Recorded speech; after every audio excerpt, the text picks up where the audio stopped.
I'm here with my man Turkish. Now, Turkish, as we know, is a man that's notoriously hard to please. So I'm a bit in trepidation with this interview, but I'm going to proceed anyway. Listen, 2-1, 2-0 up at half-time. We didn't close out the game we thought, well, I thought we should. What was your thoughts on the game overall? If it's the result I'm going to focus on, then it's a great start to the season. 3 points at home, that's exactly how you want to start, especially after City getting the 3 points. I can see about coming. Not yet, because I want to stick on the positive first, which obviously we saw Man City comfortably dispatch of Burnley and Haaland step up and get a couple goals. But today we got our 2-star boys from last season stepping up, and through moments of magic, we got 2 goals in the first half. First, Martinelli, that little trickery on the left-hand side, getting it into Nketiah, 1-0. And then Saka, beautiful finish outside the box. I want to see more of that from him. So all in all, 3 points, positive. Martinelli and Saka getting off the, Saka off the score sheet straight away, and Martinelli in terms of a goal contribution. That's great to see, because we need them two to step up on what they did last season, which was great, but we need more. So they've started well. We've started well with 3 points. The performance, however, it left much to the imagination, to say the least. I think Nottingham Forest were there to be had, especially after going 2-0 up. I thought we'd see 3-4s, and I really wanted a clean sheet. That's where I move on to the big negative for me, and that is losing the clean sheet in the last 10 minutes, because I just wanted that clean sheet to start off the season. Knowing the way we dropped off at the end of last season and the amount of goals we conceded, that is an area of the pitch, especially after adding Timber and Rice, that I'm looking at us to improve on heavily. I think we conceded over 40 goals last year. I want to be conceding 30, 35 max. And that is the number you need to be aiming for if you want to challenge Man City again. So for me, I think that clean sheet getting lost the way it did from our own corner, it wasn't great to see. But I think after that, as much as Forest did pose more threat, I think we was comfortable. Got to ask you about the team selection. A couple of changes, notably at the back, we had Thomas Partey in for Gabriel. Now that raised a few eyebrows. Any thoughts on that? No, I mean, I saw it. It's something different. I know there was much debate about it before, about, what's he doing going into the season, trying something new. We didn't see this in pre-season. Why is Gabriel not playing? Is he injured? Is it tactical? All of these questions. But I saw it and I thought, okay, it's Nottingham Forest at home. So I didn't look too much into it. Having seen the performance, I'm not going to blame those tactical changes for that, because I did see this type of performance last season here and there. So I can't put it all down to the tactics. I think Nottingham Forest are a side that's going to come set up to try stifle and, 10 men, 11 men behind the ball. And that's what we got. So tactically, yes, it's something different. Do I think it cost us maybe chance creation and all of this? No. I just think that overall, it wasn't the greatest start to the season. I don't know what to put it down to in terms of performance, but we move, and the bare minimum was the 3 points.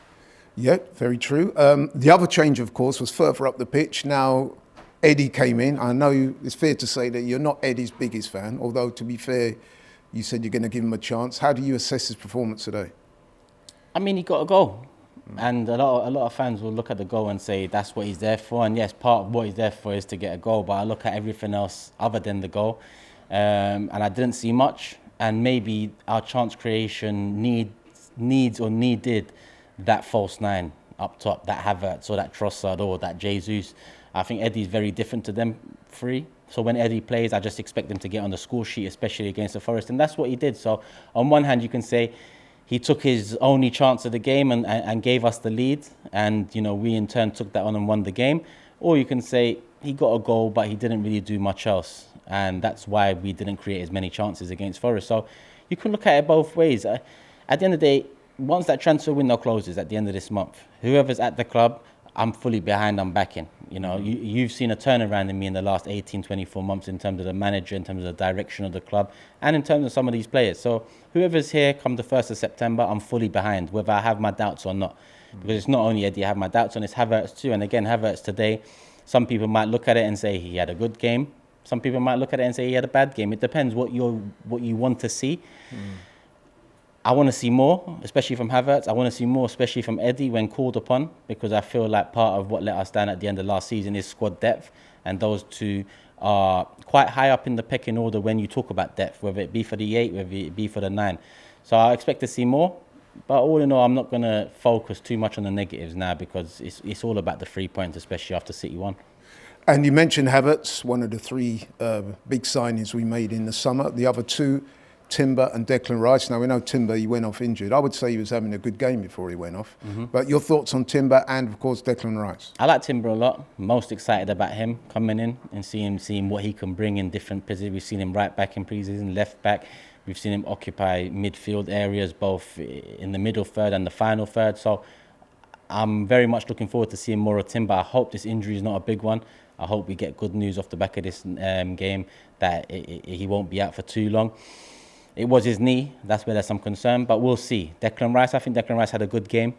Couple, I won't even say opportunities. Well, the volley at the end, you could say, was an opportunity. He didn't hit it cleanly enough, but he still forced a save, and he had a couple other shots outside of that one hit in the post.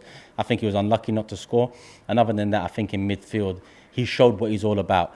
He's gonna win the ball back. He's gonna give you the energy needed in the Premier League, and he's gonna be comfortable in possession. And I think using those metrics, he had a good game. And that's what it is with Declan Rice. You're going to get this consistently. And this consistently, in my opinion, brings lesser goals conceded. And I'm going to always go back to that point, especially early on in the season, because I think that is part of why we fucked up last season. Yeah. The amount of goals we conceded and how we conceded them. So all in all, Timber, excited about, hopefully not out too long. Rice, good game, excited about. Havertz, question marks, but hopefully he does his thing. Okay, so first game, off to a win. Some would say that it gets a little bit more difficult next week against Palace. Just going to ask you, projecting forward, what kind of team would you like to see against Palace? Palace, it's going to be a different test. I think it'll be a sterner test, away from home, Monday night fixture as well. These are all things that a few years ago we didn't, away fixtures, number 1. Monday or Friday night fixtures, number 2. It was always, something there that would lead us to not be too confident. This time I am. I look at not just Palace, I look at our first 4 games leading up to international break. I want to win them all. How I would line up against Palace, listen, we've got, 7-8 days in between now and that game. Not too sure. At the end of the day, I'm getting my head around modern day football still. So what Arteta's brought in the last 3 years is that modern philosophy, and I wouldn't be surprised to see, maybe not against Palace, but throughout this season, players being played in positions that we might not normally see them playing, because modern day football is all about fluidity. So I can say who I want next Monday, but all in all, if Partey starts right back, I still expect to beat Palace. If Ben White starts right back, Timber comes back and starts right, Zinchenko starts, I'm confident in a lot of players now, and that's good going into the season, because squad depth was key. And finally, man of the match for you today? Anyone stand out? This is a difficult one. I'm just going to give it to Martinelli. Not just a moment of magic for the first goal, but I think he had moments of magic throughout the game. He took on players. In the second half, he was our outlet. I'm surprised he was the one that got taken off. I think if he did stay on, we potentially do get that third, because at times, especially Trossard, when he was progressing with the ball, there wasn't no one really with him. So I think Martinelli is probably the one that I'll give man of the match to. But it's hard to pick. It's one of those ones where our attacking players didn't do too much, and our defensive players, in the end, conceded a goal. So I'm just going to give it to Martinelli. But big up Saka on that goal, because I want to see more of that from him. I want to see him use that left foot.